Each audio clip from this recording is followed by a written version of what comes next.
P4కు ప్రత్యేక వ్యవస్థ కార్యక్రమం విస్తృతమయ్యేలా క్షేత్రస్థాయి వరకు సొసైటీలు, ముఖ్యమంత్రి చైర్పర్సన్గా స్టేట్ లెవెల్ సొసైటీ, కలెక్టర్లు, మంత్రులు, ఎమ్మెల్యేలు మార్గదర్శనను గుర్తించాలి. P4 సమీక్షలో ముఖ్యమంత్రి చంద్రబాబు దిశానిర్దేశం.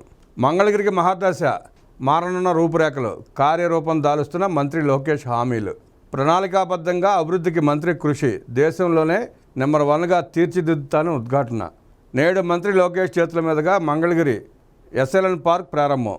15 నుంచి ఇంటింటికి మనమిత్ర, సచివాలయ సిబ్బందితో ప్రజలకు అవగాహన, జిల్లా కలెక్టర్లకు పర్యవేక్షణ బాధ్యతలు, కరపత్రాలు, వీడియో సందేశాలను సిద్ధం చేసిన ప్రభుత్వం. రాష్ట్రంలో ప్రతి ఒక్కరి మొబైల్లో మనమిత్ర నెంబర్ ఉండేలా చూడాలి. ప్రజలందరూ వాట్సాప్ గవర్నెన్స్ సేవలు ఉపయోగించుకోవడమే ప్రభుత్వ లక్ష్యం. ప్రస్తుతం అందుబాటులో 250కి పైగా సేవలు, రాబోయే రోజుల్లో 1000కి పైగా సేవలు. భద్రతపై దృష్టి పెట్టండి, సీఎం పర్యటనకు పటిష్టమైన ఏర్పాట్లు.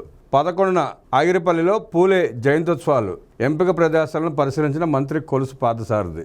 ప్రజా రాజధాని అమరావతిలో సీఎం ఇంటికి శంకుస్థాపన. నేడు సీఎం కుటుంబ సభ్యుల భూమి పూజ. వెలగపూడి సచివాలయం వెనుక E9 రహదారి పక్కనే నిర్మాణం. అమరావతికి ఒక భరోసా, నమ్మకంగా ఉండాలని సీఎం నిర్ణయం.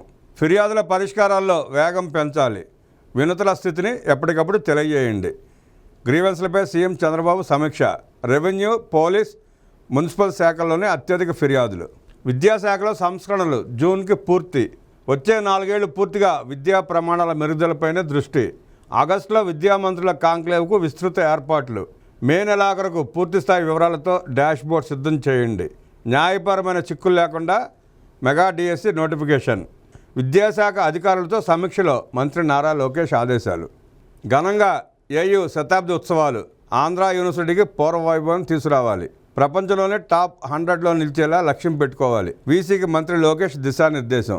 శతాబ్ది ఉత్సవాల నిర్వహణపై మంత్రి సమీక్ష.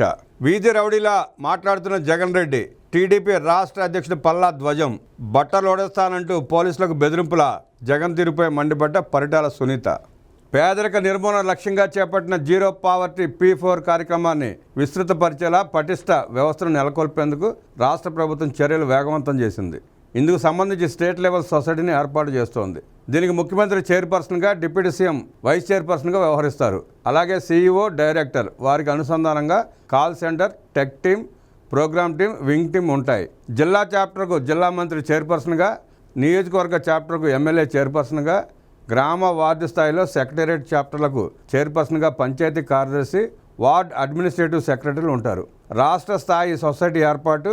P4 పురోగతిపై ముఖ్యమంత్రి చంద్రబాబు సచివాలయంలో సమీక్ష నిర్వహించారు. ప్రతి జిల్లా కలెక్టర్, ఎమ్మెల్యేలు, మంత్రులు మార్గదర్శకులను గుర్తించి బంగారు కుటుంబాలను దత్తత తీసుకునేలా చూడాలని చెప్పారు. దాతలు ఎవరెవరు ఎంత మొత్తం ఇచ్చారు, ఇంకెంత సాయం బంగారు కుటుంబాలకు అవసరం అవుతుంది వంటి విషయాలు అన్ని వెబ్సైట్లో పొందుపరచడంతో పారదర్శకంగా ఉంటుందని, P4పై విశ్వాసం మరింత పెరుగుతుందని ముఖ్యమంత్రి అధికారులకు సూచించారు. ఆగస్టు 15 కల్లా 5 లక్షల బంగారు కుటుంబాలను దత్తత తీసుకునేలా చూడాలన్న ప్రభుత్వ లక్ష్యానికి అనుగుణంగా మార్గదర్శి బంగారు కుటుంబాల నమోదు చేపడుతున్నట్లు సమీక్షలో అధికారులు ముఖ్యమంత్రికి వివరించారు. ఇందుకోసం మిలాప్, డొనేట్ కార్డ్, రంగ్దే సంస్థల ప్లేయర్లుగా P4లో భాగస్వాములు అవుతున్నాయని తెలిపారు. దాతల కుటుంబాలను, మండలాలను, గ్రామాలను కూడా దత్తత తీసుకోవడంతో పాటు నిధులు సమకూర్చేలా P4 రూపకల్పన చేశామన్నారు.